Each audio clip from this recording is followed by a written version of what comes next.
하나님이 세상을 이처럼 사랑하사 독생자를 주셨으니 이는 그를 믿는 자마다 멸망하지 않고 영원한 생명을 얻게 하려 하심이라.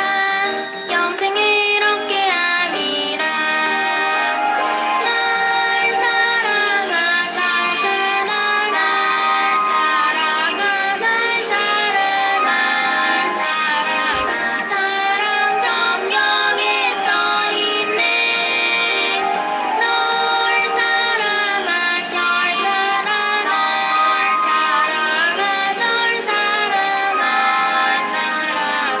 사랑 성경에 써있네.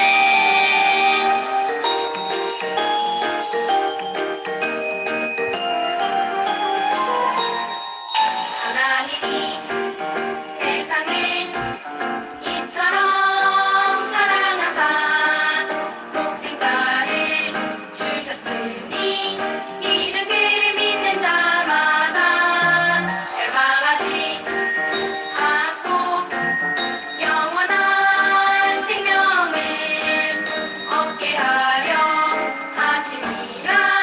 영생을 얻게 함이라. 날 사랑하사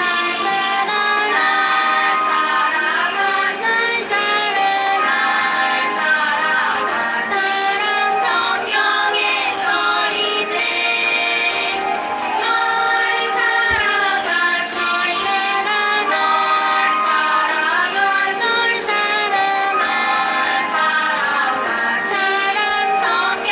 써있네. 날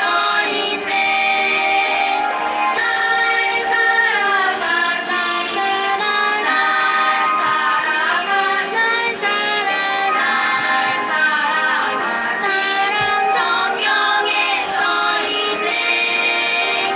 널 사랑하셔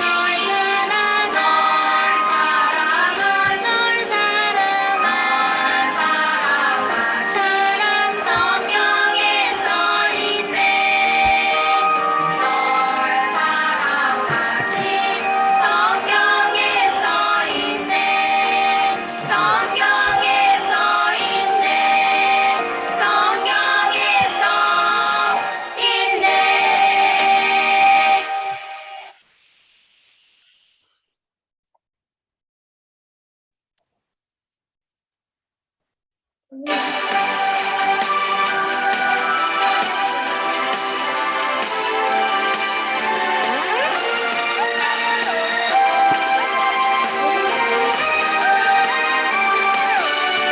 나의 꿈을 따르는 세상의 불과는 나를 나의 목표를 이루는 그런 꿈과는 다르죠. 나의 꿈을 들어봐요. 세상의 불과는 다르죠. 주의 언약을 이루는 하나님 주신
정은수 집사님 우리를 대표해서 기도하시겠습니다.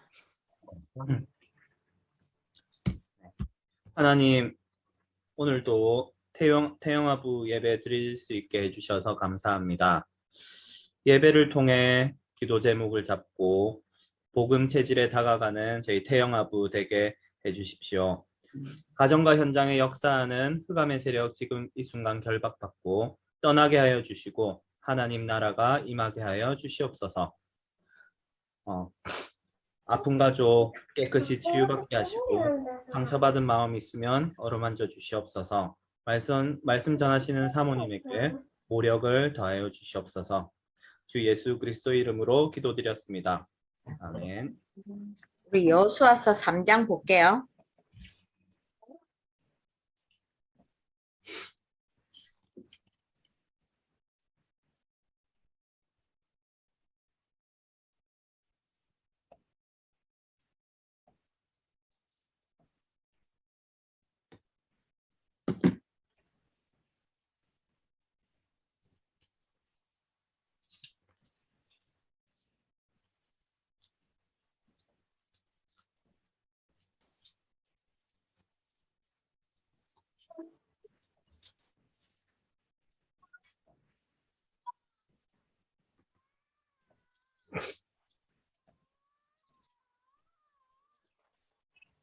왜? 1절부터 6절까지 들어올 순서대로요. 같이 할게요. 제가 1절 먼저 할게요. 또 여호수아가 아침에 일찍 일어나서 그와 모든 이스라엘 자손들과 더불어 시딤에서 떠나 요단에 이르러 건너가기 전에 거기서 유숙하니라. 사흘 후에 관리들이 진중으로 두루 다니며 백성에게 명령하여 이르되 너희는 레위 사람 제사장들이 너희 하나님 여호와의 언약궤 매는 것을 보거든 너희가 있는 곳을 떠나 그 뒤를 따르라. 그러나 너희와 그 사이 거리가 2000규빗쯤 되게 하고 그것에 가까이 하지는 말라. 그리하면 너희가 행할 길을 알리니 너희가 이전에 이 길을 지나보지 못하였음이니라 하니라. 여호수아가 또 백성에게 이르되 너희는 자신을 성결하게 하라. 여호와께서 내일 너희 가운데에 기이한 일들을 행하시리라. 여호수아가 또 제사장들에게 말하여 이르되 언약궤를 메고 백성의 앞서 건너라 하매 곧 언약궤를 메고 백성 앞서 나아가니라. 아멘. 이제 우리 삶은 하나님 이미 다 보상을 해 주셨는데요.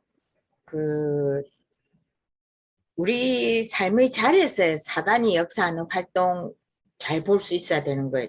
제가 늘 이야기하는 것처럼 가문의 역사하는 사단의 통로 발견해야 되고요.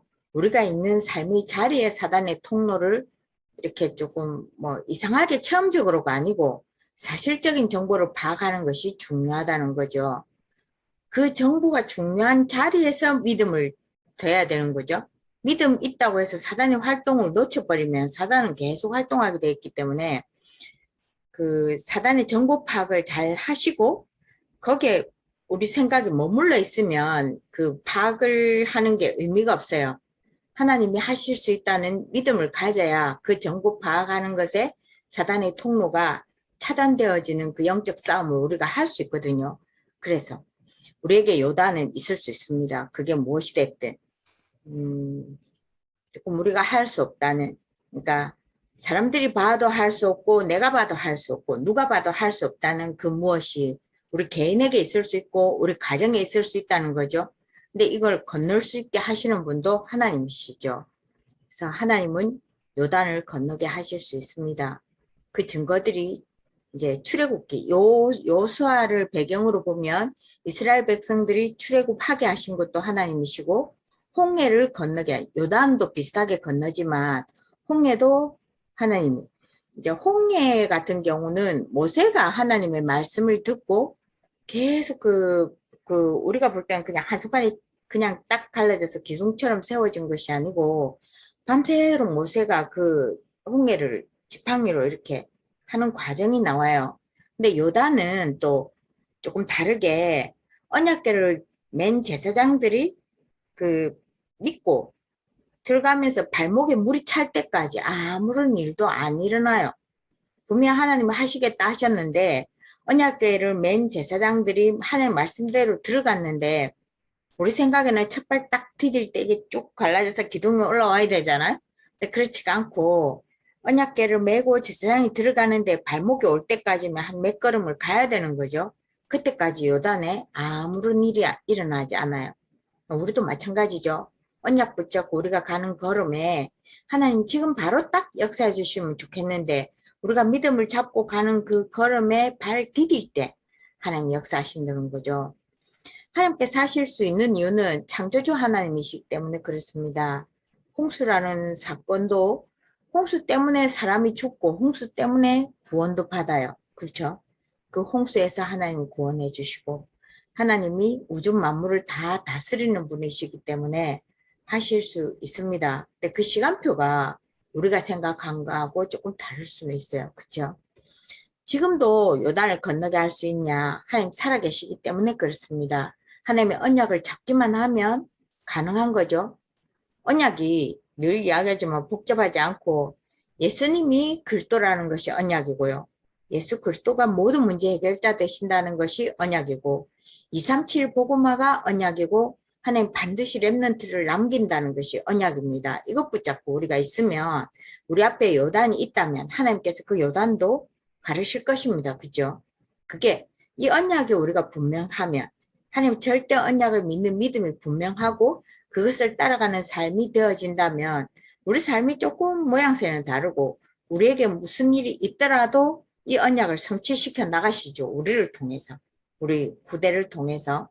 그래서 요단을 어떻게 걷느냐 하면은 지도자, 목회자를 위해서 좀 기도를 좀 많이 해줘야 되는 부분, 이런 부분인데요. 우리가 같이 가야 되는데 말씀에도 보면 제사장이 언약궤를 맸을 때 그 언약궤를 따라가야 되기 때문에 목회자를 놓고 기도하시고 우리가 곧 중직자가 될 거예요. 이 코로나가 언제 끝날지 모르겠지만 제가 볼 때는 코로나가 끝나서 교회가 원래대로 돌아갈지 이게 이제 지금 미지수인데 돌아간다 하더라도 다시 좀 자리 잡는 제가 볼 때는 시간이 걸릴 것 같아요. 그러니까 이제 그 코로나라는 상황이 있어서 집에서 그 방송으로 예배하는 사람들도 있지만은 이게 코로나 때문에 교회를 못 오게 되는 이 상황이 지금 이제 신방도 자유롭지가 않고 이렇다 보니까 믿음이 떨어졌을 가능성도 좀 있어 보이는 거예요. 그대로 유지하시는 분들도 계시지만 그래서 조금 우리가 뭐 언제가 될지는 모르지만 우리도 곧 중직자가 되는데 우리가 믿음의 준비가 되어져서 우리가 이제 전 교회가 다 하나가 되는 메시지는 이부강단이잖아요. 이 이부강단이 후대에게 전달되는 그 중간에 다리 역할을 하시는 분들이 중직자분들이세요. 물론 부목사님들도 하시는 일이기는 하지만 중직자 되시는 분들이 우리 자녀들에게도 이부강단으로 원네스가 되어지고 우리 후대들 기관에 원네스 되어지는 그 일들을 감당하는 게 또 중직자들의 몫입니다. 그래서 후대가 믿음으로 충만케 되면 하나님이 역사하시게 되고 언약 처음에도 이야기했듯이 언약궤를 따라가면서 직접 요단에 발을 담글 때 요단을 건너가게 되는 역사가 있는 거죠. 그다음에 하나님 계획은 237 복음화가 분명한 하나님의 계획인데 이게 우리 것으로 되어져야 되는 거죠. 출애굽할 때 역사하신 것처럼 하나님의 능력 믿는 믿음이 우리가 가져져야 되고 홍해를 가신 그 하나님 능력 믿는 믿음이 회복된다는 말은 이 하나님이 나의 하나님이라서 내 삶에도 역사하신다는 거죠. 내가 믿음이 분명하면 어쩌면 내가 믿음이 이제 이스라엘 백성들을 보자면 이스라엘 백성들 자체는 믿음이 별로 없어도 주변에 불신앙자들이 주변에 하나님을 자세히 모르는 사람들이 하나님 역사를 보고 믿게 되는 그런 상황이 벌어진다는 거죠. 그래서 어쩌면 우리에게 요단이 가로막는다면 그것이 오히려 축복의 기회가 되고 237 복음화의 기회가 될 수도 있습니다. 그래서 모르겠어요. 요단이 뭔지. 문제가 딱 우리 눈앞에 있으면 좋을 텐데 있어도 모를 수도 있고요. 어쨌든 제 앞에 요단은 계속 믿음 가지고 말씀 가지고 있다 보면 증인을 설 수밖에 없겠죠. 현장 보호 메시지 번 외 5번째 이게 아마 마지막인 것 같아요. 정호수 집사님 하시겠습니다. 네, 여호수아에게 말씀하시다. 먼저 서로는 창세기 1장부터 4장까지 말씀을 하셨는데 창세기 1장에서는 창조의 원리를 이야기하였습니다. 그래서 나무는 땅에서, 물고기는 물에서, 사람은 하나님 안에 살아야 행복하다라는 이야기고, 창세기 2장은 하나님과 인간이 계약 관계, 약속 관계에 있었습니다. 그래서 선악과를 볼 때마다 사람이 주인이 아니라 하나님이 주인임을 알도록 그렇게 계약을 하였고요. 창세기 3장에서는 인간이 하나님을 떠나게 되었습니다. 하지만 떠나면서 동시에 해결 방법도 주셨는데 그것이 복음입니다. 창세기 4장에서는 그래서 우리는 하나님께 예배를 드리는 존재이다. 그런데 가인의 곡식 예배는 안 받으시고 아벨의 피 예배는 받으셨다. 이것은 우리가 구원 복음을 늘 기억을 해야 된다. 이런 의미입니다.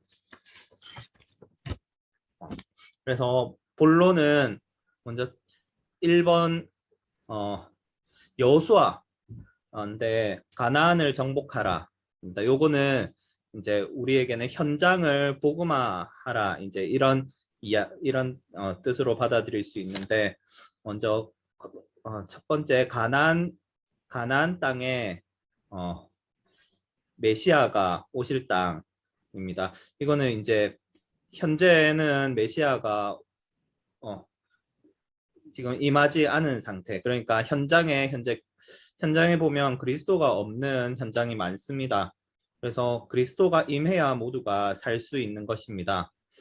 그다음 괄호 2번 대적을 무너뜨리는 방법이 기생 라합을 찾아야 대적을 무너뜨릴 수 있다고 합니다. 그래서 현장에 하나님께서 준비한 사람이 있고 그것을 우리는 찾아야 합니다.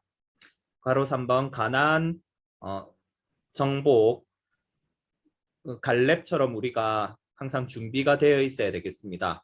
다음 괄호 4번에 교회가 할 일은 모든 족속으로 제자를 삼는 것입니다. 그래서 우리는 조용히 현장에서 항상 기도하고 있어야 하겠습니다. 그 다음에 2번은 1번과 반대로 이제 사사기에서는 망하는 방법도 이제 설명을 하고 있습니다. 그래서 망하는 이유는 항상 우상입니다. 바로 1번 우상을 통해서 항상 망하는데 바로 2번 기드온의 별명이 여룻바알입니다. 바알을 무너뜨린 자인데 이제 이게 핵심이 되겠습니다. 바로 3번 그래서 사사기 시절 동안 7번의 재앙을 받았습니다. 가나안에 들어가서 이스라엘 백성들이 7번이나 큰 어려움을 겪고 망했는데 이것을 통해서 우리는 언약을 회복해야 한다 라는 걸 보여줍니다. 그래서 현장에서 우상의 정체에 대해서 항상 이야기를 하고 항상 사람들에게 말을 해줘야 하겠습니다. 3번 룻기입니다. 룻기에서는 룻이 이제 보아스를 만나서 결국 그 후손을 통해서 그리스도께서 오셨습니다. 그래서 복음이 땅끝까지 증거되면 재림의 주님이 오시는데 우리가 전도함으로써 재림의 주님으로 오시는 혈통을 우리가 전도하는 것은 재림의 주님으로 오시는 혈통을 이어받는 것이라고 합니다. 그다음 4번은 이제 역사서인데 사무엘상하, 열왕기상하, 역대상하입니다. 그래서 열왕기상하는 이제 항상 이 왕들이 항상 결말이 두 가지로 나뉘는데 다윗의 길로 갔는지 여로보암의 길로 갔는지 항상 나뉜다고 합니다. 다윗의 길로 갔다는 것은 왕이 언약을 따랐다. 즉 하나님이 왕이고 자신은 왕의 대리자이다. 이것을 잘 지켰고 여로보암의 길로 갔다는 것은 자기 마음대로 행동을 했다. 라는 걸 이제 쭉 보여주는 것이 열왕기상하고 역대상하는 창세기 족보부터 쭉 지금에 이르기까지 설명을 했다고 합니다. 그래서 예루살렘으로 가야 될 당위성을 설명을 하는 책이라고 합니다. 그리고 에스라, 느헤미야는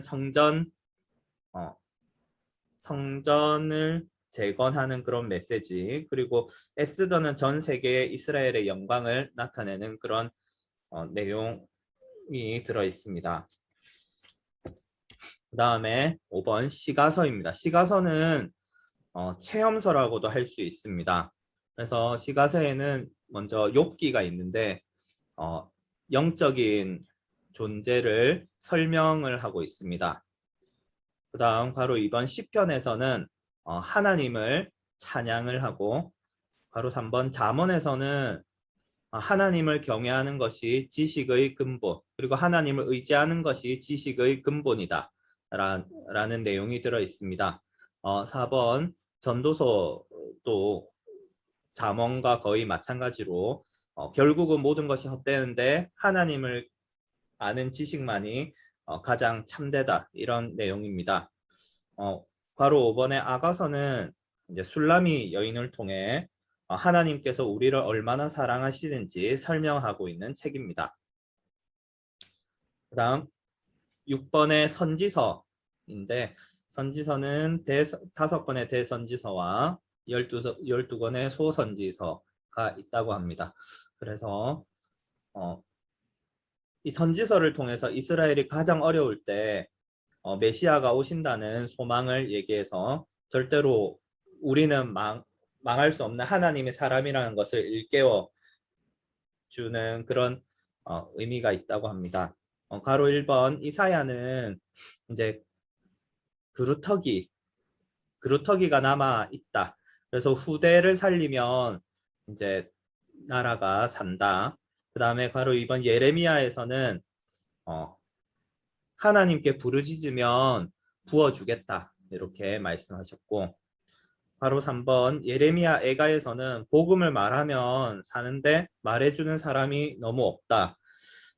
그래서 복음은 씨앗이기 때문에 던져 놓으면 된다. 복음을 이제 좀 말을 하자, 이런 내용이고, 바로 4번의 다니엘은 이제 항상 이제 어려움을 당할 때가 있는데 거기에 너무 놀라거나 당황해하지 말자. 이건 다 하나님의 계획이 있다. 결국 그것을 통해서 하나님의 복음이 널리 전파되도록 한다. 라는 내용입니다. 그 다음 가로 5번 에스겔서는 이제 말씀을 받으면 산다. 말씀을 받으면 결국은 살아난다. 이제 이런 내용이 들어있다고 합니다. 네, 이상입니다. 수고하셨습니다. 우리 같이 중보기도 할게요. 혹시 추가해야 될 부분이 있을지.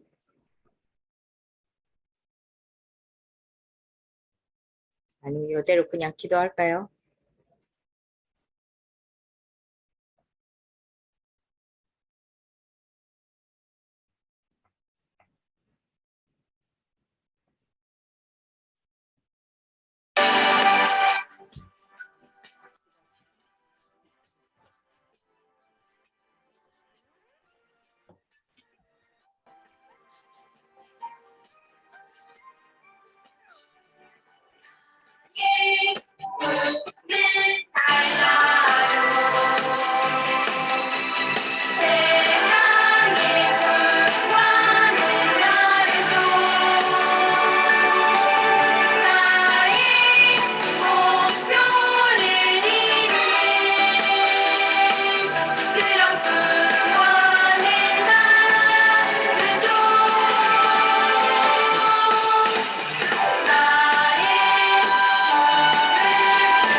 예수님의 이름으로 기도합니다. 아멘. 우리 같이 주기도문 하고 예배 마칠게요. 하늘에 계신 우리 아버지여, 이름이 거룩히 여김을 받으시오며 나라의 나의 마음 마옵시며 없이 뜻이 하늘에 하늘에서 이루어진 것 같이 땅에서도 이루어지이다. 올라 우리 오늘날 우리에게 일용할 양식을 주옵시고 우리가 우리가 우리에게 죄 지은 자를 사하여 준 것 같이 우리 죄를 사하여 주옵시고 하지 마옵시고 하시고 다만 악에서 구하옵소서. 나라와 권세와 권세와 영광이 아버지께 영원히 있사옵나이다. 아멘.